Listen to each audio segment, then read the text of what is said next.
hypertonic pelvic floors and some exercises that we can use to release it. Now let's first talk about anatomy. This is your pelvic model. It only shows the muscles in here, but that's going to be what's important for this video. Everything that you see on the outside here is part of your superficial pelvic floor muscles, and everything that you see on the inside there is your deep pelvic floor muscles. Now let's talk about what hypertonic means, or more tone.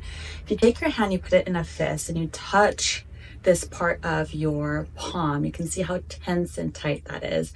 That is what we mean by hypertonic, or tightness in the pelvic floor. That can be dispersed along the entire pelvic floor. It could also be to specific muscles that are inside of there. Now, some symptoms that can arise when you have hypertonic pelvic floor can be pelvic pain, anything along the lines of pain with penetration or deep intercourse pain. It could also elicit some urinary frequency, urgency, chronic constipation, anything that would hold tight any of the organ systems in there and doesn't allow them to function normally. Now, if muscles in there are tight, not moving, we like to use a little bit of our breath as well as movement into the hips and the spine to create some mobility and space so that these organs can function as needed and hopefully decrease some of the pelvic pain that you're experiencing. So first, let's go over our breath, because this is going to be a consistent trend in all the exercises that we move forward with today in this video.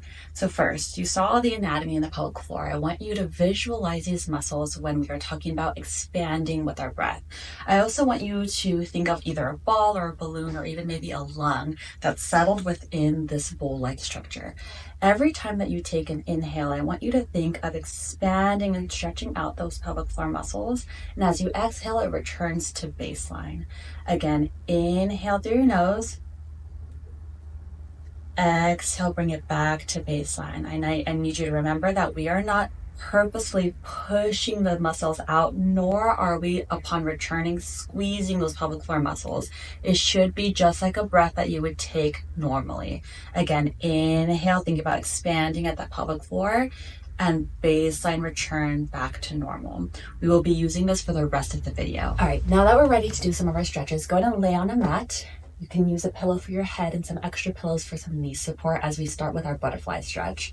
So I encourage you, if you don't have as much inner thigh mobility or some of that flexibility, I encourage you to place some pillows underneath your knees so that the tendons in your inner thighs aren't tugging. It is very hard to relax and breathe into the pelvis when we're really focusing on that inner thigh tugging too much. So first, go ahead and place your feet together, knees apart. You can do a butterfly stretch completely sitting upright, or you can lay on back. So let's go ahead and actually lay on back. I'm going to use this model again so that you can see what I'm thinking about as I breathe. So now I want you to take a big inhale through your nose, sending that breath all the way down to that pelvis. And you think about expanding at the pelvic floor. As we take that inhale, and as we exhale, we return back to baseline.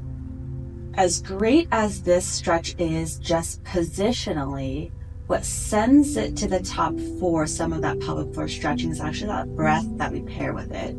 So you really want to focus on relaxing the rest of your body and focus on sending that breath, inhaling, expanding those muscles, exhaling, bringing it back. We'll continue with our hand maybe on our chest and one hand low on our belly, really thinking about that inhale and exhale. Remember that we are not forcing or pushing as we inhale, nor are we squeezing and tightening as we exhale.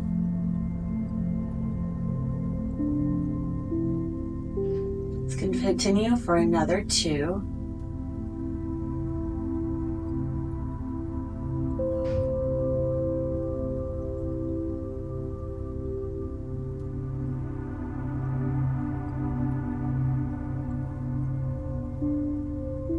Great. Now slowly bring your knees up with your feet flat. From here, we can actually go into a happy baby stretch by putting our hands behind our knees. We can also put our hands on our feet if you feel like you have the flexibility for it. I like hands behind knees. So I'll stay here and do the exact same breath. I'm thinking about relaxing my legs. I'm not stiff. My hands are doing most of the work here. And again, I'll breathe in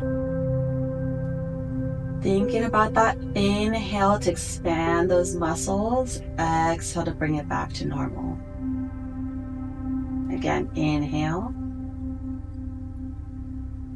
and exhale.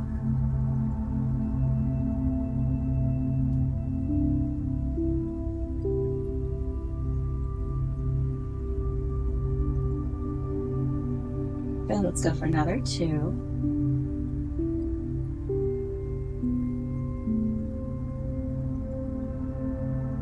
And last one.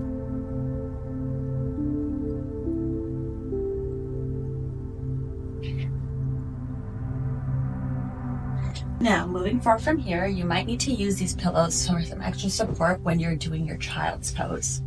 What that may look like is if you feel like you don't have enough range of motion of the knees, so if it feels uncomfortable to sit back on your heels, you can actually place a pillow between your legs like this so that you can sit on it. And if you feel like you need to go for a second, by all means, go for it. What that looks like now is as I sit back on it, I'm relaxed completely. My hips are touching the pillow, my knees are spread apart, and I'm walking my way down to the floor. What it looks like without the pillows and what you may be aiming for is completely all the way back to your heels, walk yourself out, and you're aiming for chest to yoga mat. We're gonna hold it here for 5 deep breaths, thinking of a big inhale and exhale. I'm relaxing every part of my body, really thinking about expanding those pelvic floor muscles. Another 2.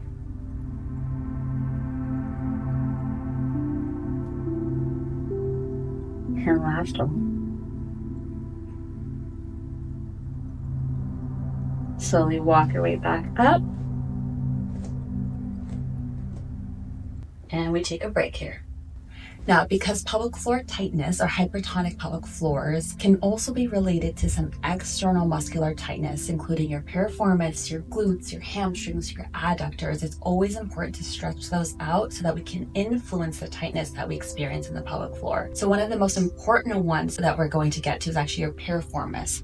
So a great way to get to your piriformis, go ahead and sit on your bum with your feet flat, hands behind you to support your back. We're gonna fold our ankle over our knee as we create a figure 4 stretch here. Now you should feel that side that's elevated, a big stretch in that area. If you feel like you don't get enough of a stretch, you can actually walk yourself a little closer, bending that knee a little bit more, getting deeper into that stretch.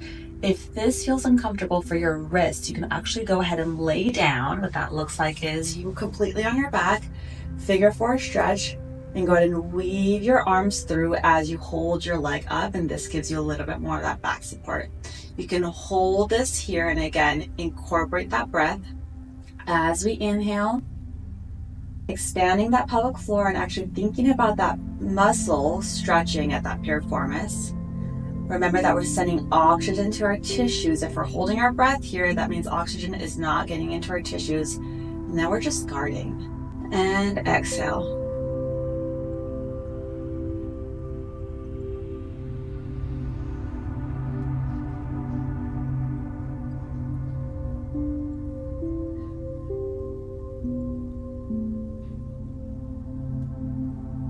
Last 2.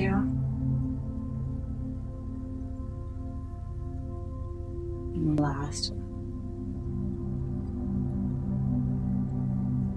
Let's go ahead and switch legs. Cross that ankle over that knee. Pick your legs up and hold at the opposite leg. You should feel the stretch on your left side now. Now, one leg might be tighter than the other. So if you need to change it up by maybe putting your leg down and pressing at the knee so that we can modify that stretch, please move forward and do so. There's a few different modifications for this stretch.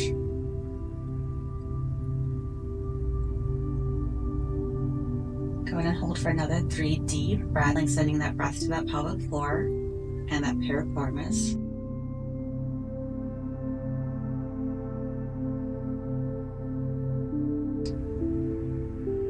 And out through your mouth. Great. forward bend. So go ahead and place your feet about shoulder width apart. Keep your knees a little softly bent as we roll forward vertebrae by vertebrae, reaching for our toes. I like to actually place my arms across as I drop my head and keep it nice and heavy. You should feel the stretch at the back of your legs, mostly your hamstrings, but some might feel it in their calves. We're going to hold this for 5 deep breaths. Inhale and exhale. If you feel like this is too much of a challenge on your balance, you can actually walk yourself back towards a wall. I'll go ahead and show you this modification. I'll place my hips up against the wall so that that is supporting me, and then I'll go ahead and forward bend. And now I'm not relying on my balance as I stretch my hamstrings here.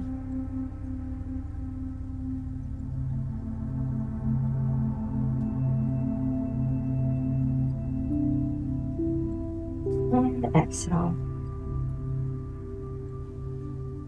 Now let's place our feet shoulder width apart. And we'll actually go another half a foot wider. If you can go a little wider than that, please feel free.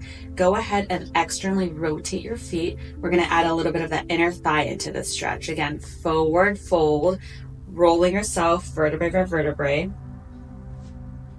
can place your hands in the center, or again, crossing your arms. I'm going to go ahead and let my head hang heavy. Let's go for 5 breaths. That's 1.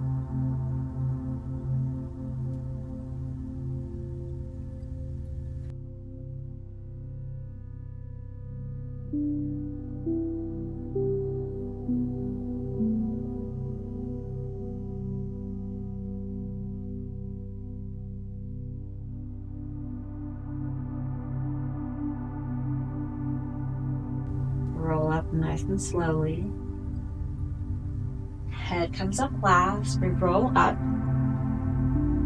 And you can shake it off if you need to.